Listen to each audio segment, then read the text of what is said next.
Year po sa inyong lahat ng mga kapwa ko po Leo sa buong mundo. I hope you are all well and in great shape now.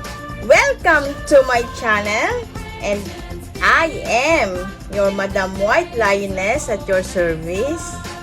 Uulitin ko po, this reading may or may not resonates to all Leo sa buong mundo. May iba-iba po kasi tayong kalagayan at sitwasyon sa buhay. Depende po kasi yun sa tinatawag na spiritual cycle and level. And if nag-resonates naman po, well and good. And if not, huwag na po nating ipilit ha. At ibigay na lang po natin sa ibang nakaka-relate. And a friendly reminders po ulit, lalo sa mga bagong naligaw dito sa channel na ito, pakiusap po. If hindi nyo po bet ang readings dito or style ng readings dito na puro positive vibes, tawa ng tawa ang tarot reader, mawalang galang na lang po. Maaari na po kayong mag-exit. Ngayon din, now na, char. Malaya po kasi kayo makakapili ng panonoorin at paniniwalaan niyo pong tarot readers. Napakarami po rito sa YouTube. Maghanap na lang po kayo ng tutugma sa vibrations nyo. Parang doktor rin po kasi yan, hiyangan. Okay po? Sana po naging malinaw po sa ating lahat ha. O siya, please give me more seconds to cleanse and meditate for these cards na gagamitin po natin.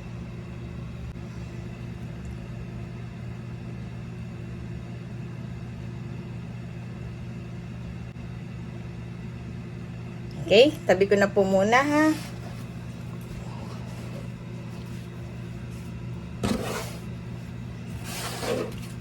Ay, ako na po balasahin.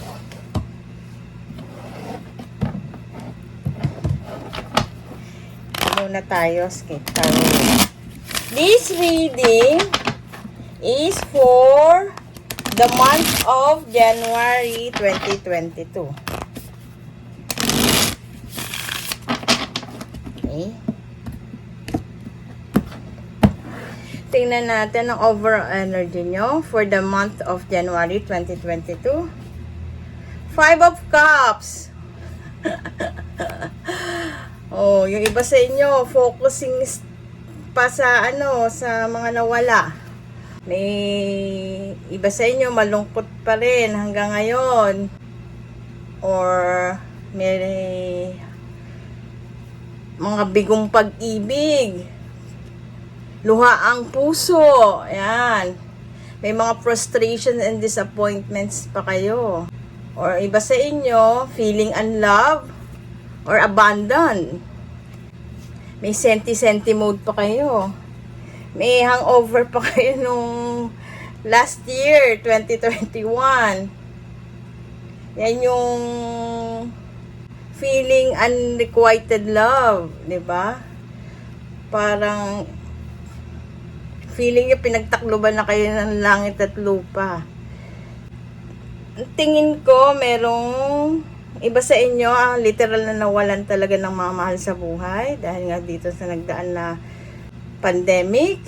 O iba, literal na nagkaroon ng separation with their loved ones. Or any connection or any relationship as lovers or as friendship, or merong hindi pagkakaunawaan sa family, feeling isolated kayo or talagang in-isolate nyo yung sarili nyo ngayon. Kinut off nyo lahat ng mga toxic people sa buhay nyo. So sa ngayon nakafocus pa kayo sa loss. Hindi nyo napapansin na may 2 of Cups pa na sa likuran ninyo. Meron pang pag-asa.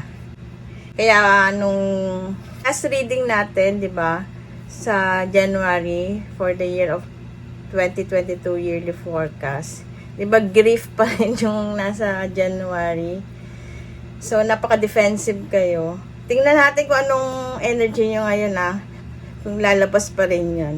So, sa ngayon, feeling emotional kayo. Okay? So, Holy Spirit, ano po bang message o energy ng Leo ngayon for the month of January? Please give me some clarity for our Leos out there. Okay, one more. One more, please. Okay. Uy, dalawa. Okay. Ito yung mga lumabas ng card. Lovers. King of Swords. Kakasabi ko lang, may kinat off kayo. Ten of Cups. Six of Cups. Wala yatang Leo reading na hindi lumabas yung Six of Cups na yan. The World card. Page of Wands and Eight of Pentacles. By the way, hindi nga po pala ako nagre-read ng reverse ha. Kung kinakailangan lang po. Okay, base sa spread ng cards, you have this intense and deep spiritual soul connections to someone. Napaka-powerful ng inyong connections because of the Lovers card and the Six of Cups. So, kinat off nyo, kakasabi ko lang kanina, dahil sa King of Swords. Parang gusto niyo ng peace, kaya kinat off kasi feeling nyo toxic na siya. Hindi na siya healthy in your health, in your mental health, and physical health. You are standing on your power. Ibig sabihin, you stand firm and straight to the point with the truth. Very structured ang inyong mind ngayon. Parang isinantabi nyo yung inyong emotions. Dahil nga sa The World card, completion of the cycle. Kung may karmic relationship ka with someone, natapos na. Possible, ang World card kasi is travel din, di ba? I think, nasa magkabilang parte kayo ng mundo. O LDR, or possible lumipat kayo ng ibang locations, or lumipat kayo ng bahay, lumipat kayo ng place, kasi kung may separation yung Page of Wands, someone younger than you possible you have this relationship with someone na mas bata sa inyo, and still watching over you, nang i-stalk pa rin sa inyo, pinapanood kung ano man yung mga ganap nyo sa buhay, at gusto niyang mag-offer ng communication. Gusto niya i-open ulit yung communication with you. Possible meron kayo matatanggap na call, or text, or message dun sa kinat off yung person. Pag Page of Wands kasi napaka childlike energy to Puro fun, puro play. Although optimistic siya, energetic siya, meron siya this charisma. Pero, hindi nyo pinapansin, nakatalikod kayo. Eight of Pentacles, nakafocus kayo ngayon sa work nyo. Career-oriented ngayon ng mga Leo. You are working on something. I think you are moving to the new phase of your life. Maybe mag-business na nga kayo, or meron kayong pinagkakabalahan na nakakaubos ang energy nyo. Pwede ring nagmamaster kayo ng inyong craft. Iba sa inyo nag-aaral mag-baking, nag-aaral mag-tarot, nag-aaral kumanta, o anumang klaseng mga skills o craft na meron kayo. Pwede rin ginagamitan ng kamay, kasi working hand, di ba? So, medyo iba, nag-create ng song, nag-create ng poem, nag-create ng books, or anything about writings. So, in other words, you are enjoying your employment. Ina-enjoy nyo lang yung yung career nyo, yung stability nyo. Kaya, yung Ten of Cups, naisantabi ninyo muna. Yun yung happiness ninyo. Dating sa love, yung emotional fulfillment nyo, which is the Ten of Cups, kasi kinat off nyo nga yung person na napaka-intense You have this karmic relationship with this person. Okay? So, in other words, ang mga Leo ngayon is nakafocus ngayon sa inyong work, sa inyong mga career, sa inyong mga finances, at inyong stability. Isinantabi nyo muna o kinat off nyo yung inyong mga lovers or anyone na feeling nyo nakaka-drain sa inyong mga energies, nakakapagod sa inyong pag-iisip. So, it destined, fated, kasi because of the world card. So, nagkaroon ng separation. Kaya may 5 of cups. May sadness. Somehow may regrets din, siguro yung iba sa inyo. Dahil nang hinayang din kayo somehow. Feeling nyo, you messed up, parang kasalanan ko, yon, parang merong ganong feelings. So, tingnan natin iba pang messages from these love oracle cards. Okay? Holy Spirit, what are these messages? Ano pa pong messages for my Leos? One more, please.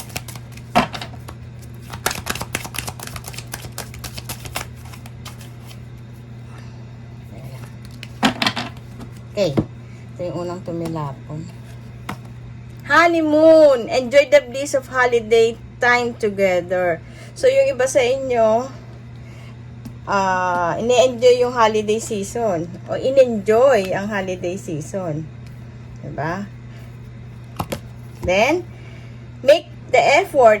Great love is worth taking the step you're guided to take. Okay. So, para to siguro sa iba, na gusto pang mag-reconcile. Diba? Then, give your relationship a chance.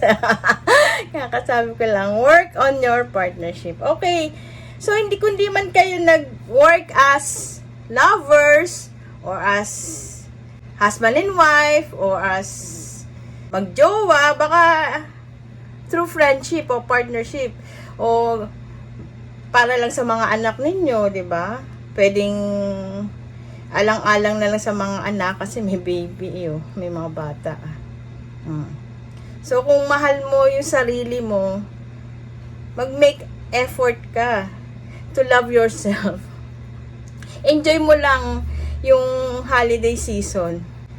Huwag ka malugmok dito sa sadness. Ha? Hindi makakabuti sa'yo, lalo sa iyong mental health and physical health na rin. Okay? What else? O, yung message ng inyong person, ha? Hidden messages.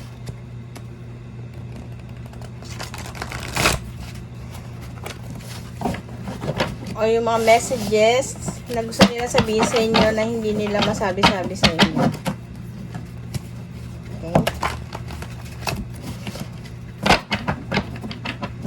Okay, bubunot lang tayo dito. Wala tayong 6 din. I've been thinking about how can I fix things between us. Okay, tumawa na naman ako. Diba nakakatawa kasi dahil gusto niya pa rin mag-fix nung relationship nyo, kaya give your relationship a chance. Nasa inyo pa rin yun. Ha, Leo? Pero nangihingi siya na another chance. I feel like you're better off without me. So, nakita niya na masaya ka naman o mas makakabuti na wala siya sa buhay mo. Pero, sa kabilang banda, gusto pa rin naman niya. Kung siya yung tatanungin, gusto pa rin niyang ayusin. Siguro hindi na rin siguro as yung ang banggit ko kanina, kung hindi talaga mag-workout yung relationship niya as lovers, pwedeng friendship na lang. Or para lang sa ikabubuti ng mga anak ninyo kung meron man. Okay? What else? I have been looking you up on social media because I just want to know if you are doing well. I'm looking out for you. Ito, 'di ba? Page of Wands. Malinaw naman po eh, no? Basta lang i-stock pa rin siya sa inyo. Gusto niyang alamin yung mga ganap sa buhay mo. Concern pa rin siya sa'yo. Ay, love pa rin namang. Kasi, nagkikare pa rin siya sa'yo eh. Oh. Then, I know that what we have is something really special. See? Itong connection niya eh. The Lover's card and Six of Cups. Diba? Feeling nostalgic siya dito eh. Yung mga memories niya, hindi pa rin niya nakakalimutan niya. At hindi basta-basta mawawala yun. Okay. Yun nga, napaka-special yung relationship nyo. So, sabi niya, I will never find anyone like you ever again. That's why I feel so stupid for letting you go. So, merong regrets. Meron siyang panghihinayang pa rin. May guilty feelings pa rin siya dito. Feeling energetically siguro talagang nagsisisi siya. Okay, wala na siyang makikitang Leo na katulad ng inyo. Diba? Iba yung talaga ang Leo. Nagmamarka tayo sa mga tao. Hindi lang naman sa as lovers, kundi sa ibang relationship. Okay? I'm longing to hold you again. When I finally did, I never want to let you go ever again. You are my forever. Ang sweet naman. Diba? Kung bibigyan nga siya ng another chance, ito, give your relationship a chance. Pag nabigyan pa siya ng pagkakataon, given a chance, hindi ka na niya pakakawalan. Kasi mayroon siyang realization na ikaw talaga yung the one niya. Ikaw yung kanyang forever. Ikaw yung kanyang true love. Ikaw ang kanyang everlasting love, eternal love. Dahil nga dun, sa lover's card. Saka dito, napaka-intense, powerful ng inyong connection.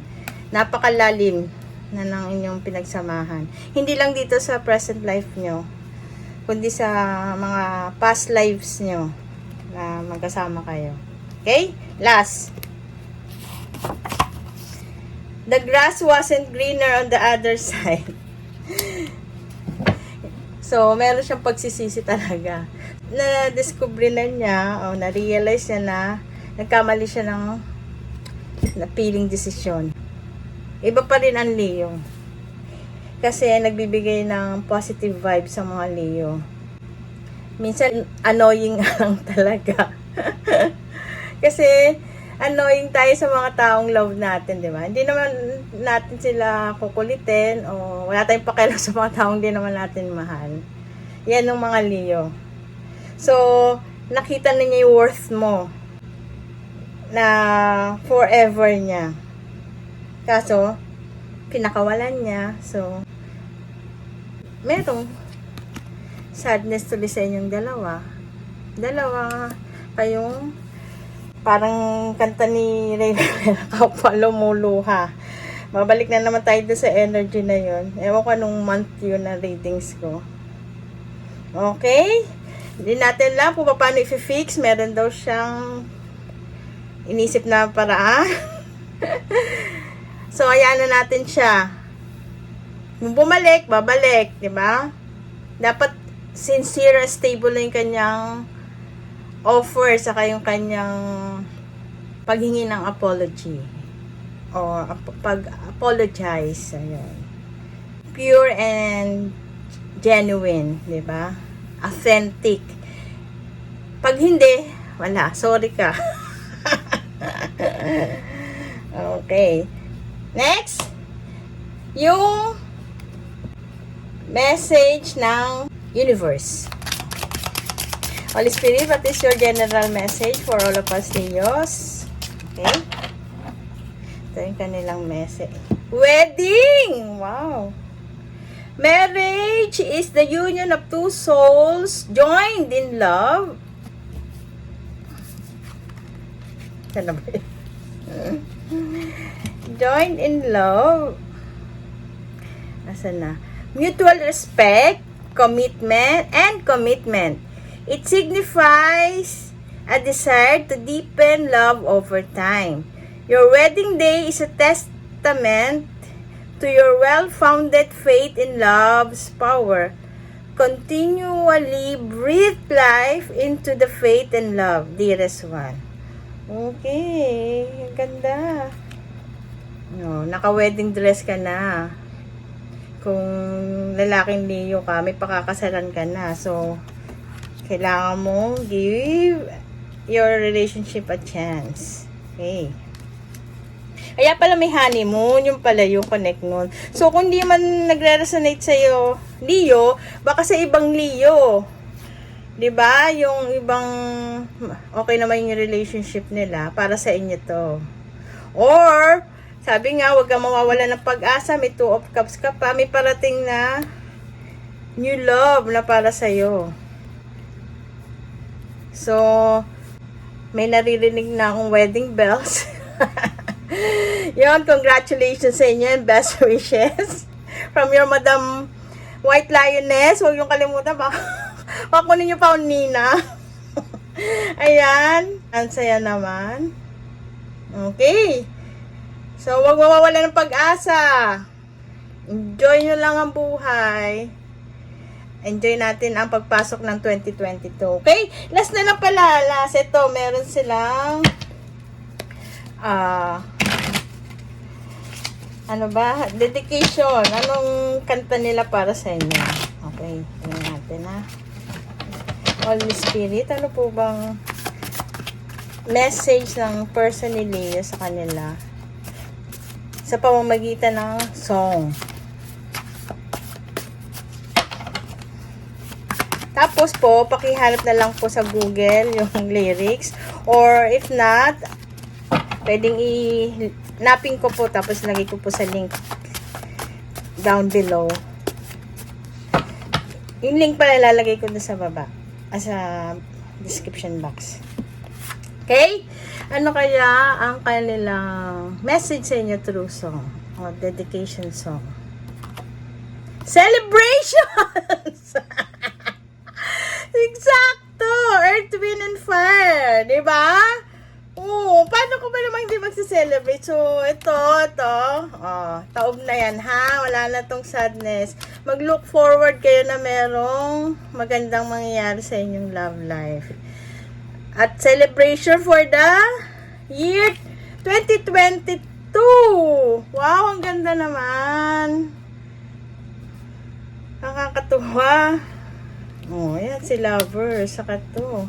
Napaka-intense ng chemistry nyo sa isa't isa.